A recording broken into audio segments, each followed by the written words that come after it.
मुश्किल नहीं है आज इस दुनिया में कुछ भी, तू जरा हिम्मत दिखा, ख्वाब बदलेंगे हकीकत में, તું જરા કોશિશ તો કર. નમસ્કાર ખેડૂત મિત્રો, હું છું પરમાર વિજય, સિનિયર એગ્રીકલ્ચર ઓફિસર, ગ્રામ નિર્માણ સમાજ જેસર. ખેડૂત મિત્રો, આગલા આપણે વિડીયોમાં જોયેલું છે કે ડુંગળીની અંદર અલગ અલગ માવજત, એમાં રોગની હોય, જીવાતની હોય, ખાતરનું વ્યવસ્થાપન હોય, સોવિંગ કઈ રીતે કરવું જોઈએ.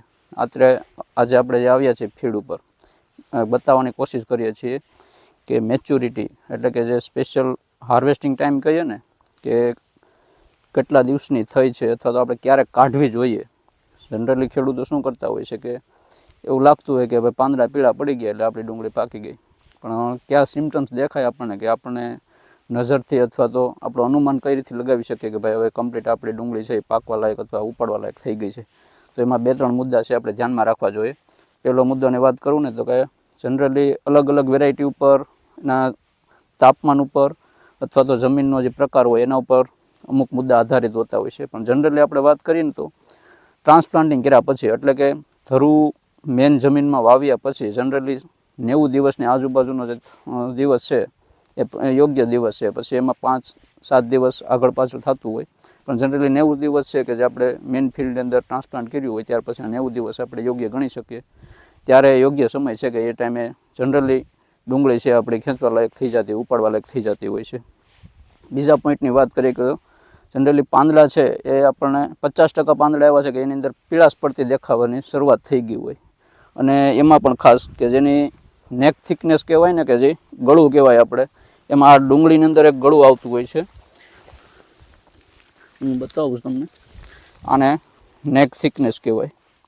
એટલે જો આ ટાઈપ નેક થિકનેસ છે એ જનરલી આપણે આંગળીના સાઇઝની અથવા તો જે નાની આંગળી આવે એ ફિંગર ટાઈપની સાઇઝની થઈ જાય તો એ પ્રોપર હાર્વેસ્ટિંગ ટાઈમ છે. એ નેક છે એ આ રીતથી પડી ગયેલું હોવું જોઈએ જમીનની અંદર જ આમ. અને આ જે પાંદડા છે એ મહદઅંશે પીળા થઈ ગયા હોય, અને જે પણ આપણો ફિલ્ડ છે એની અંદર 50% 40% એવા પાંદડા જોવા મળે કે જે આ રીતથી પ્રોપર બેન્ડ વળી ગયા હોય, એટલે કે નેક ફોલ થઈ ગયા હોય. એને ઇંગ્લિશમાં કહીએ નેક ફોલ, એટલે કે અહીંથી જે પાંદડા છે એ કમ્પ્લીટલી જમીનને અડી ગયા હોય. અથવા અમુક ટાઈમે અમુક વેરાયટી એવી હોય કે આ વેરાયટી એવી છે કે ઊભાને ઊભા જ પાંદડા છે, તોય પણ અત્યારે મેચ્યોરિટી ટાઈમ આનો થઈ ગયો છે. જનરલી 75 દિવસ પછી આપણે છેલ્લું ઇરિગેશન આપવાનું હોય છે, અને ત્યાર પછી આપણે 10 થી 15 દિવસ ઇરિગેશન સ્ટોપ કરવાનું હોય છે.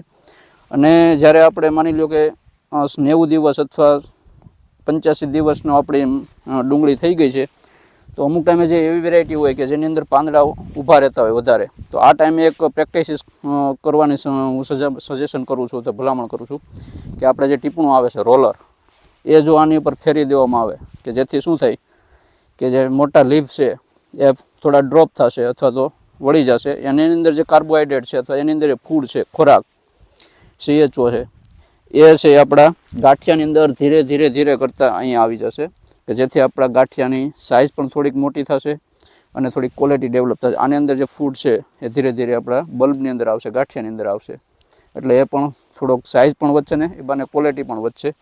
ત્યાર પછી આપણે ઉપાડવાની વાત કરીએ તો કઈ રીતે ઉપાડવું જોઈએ. જનરલી અત્યારે ખેડૂતો, મેં ઘણી જગ્યાએ જોયેલું છે, ખેડૂતો ભાવ હોય તો એક દિવસે માની લો કે ઉપાડી લીધી આજે, કાલે અહીંયાથી કટ કરી નાખતા હોય, ઢગલો કરતા હોય છે અને ડાયરેક્ટ બેગ ભરીને માર્કેટમાં મોકલતા હોય છે. પણ આવું ન કરવું જોઈએ. અને એના માટેનો એક બીજો રસ્તો જે છે કે આપણે એને ઇંગ્લિશમાં ક્યુરિંગ કહીએ છીએ, એટલે કે થોડુંક હાર્ડનિંગ ટાઈપનું. માની લો કે આપણે પાથરો બનાવ્યો છે આ રીતે ઉપાડીને,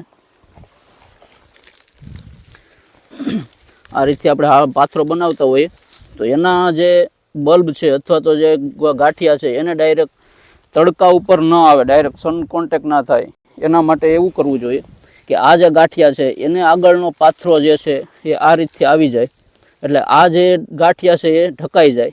એને આપણે જનરલી ક્યુરિંગ કહેતા હોઈએ, જે આપણે વિડીયોમાં આપણે બતાવેલું છે. આ રીતથી જો પ્રોપર પ્રેક્ટિસ કરીએ, એનો પણ બીજો ફાયદો થાય છે કે હમણાં વાત કરીએ ને કે એની અંદર પાંદડાની અંદર કાર્બોહાઈડ્રેટ્સ હોય, ખોરાક હોય, એ હોતેને 2-3 દિવસ આ રીતે આપણે જમીન ઉપર જ જો રાખીએ, કે જેને આપણે કહેવાય ફિલ્ડની જે ગરમી હોય, ક્યુરિંગનો મેઇન ઉદ્દેશ એવો છે કે જે રિમૂવ ધ ફિલ્ડ હીટ, એટલે કે ગાંઠિયાની અંદર ગરમી હોય ફિલ્ડની અંદરથી, એ 2 દિવસ આપણે એમને રહેવા દઈએ ઓપન કન્ડિશનમાં. થોડો ઘણો આ રીતથી કીધું ને ડાયરેક્ટ સૂર્યનો તડકો ન આવે, કે જેને બહારનું જે લેયર હશે આ ડુંગળીના ગાંઠિયાનું એ થોડુંક હાર્ડ થઈ જશે, કડક થઈ જશે, અને ક્વોલિટી એની અંદર સારી ડેવલપ થશે. અને લોંગ ટાઈમ માટે આપણે સ્ટોરેજ કરવું હોય તો એના માટેની સૌથી બેસ્ટ આ રીત છે કે જેને આપણે ક્યુરિંગ કહીએ છીએ.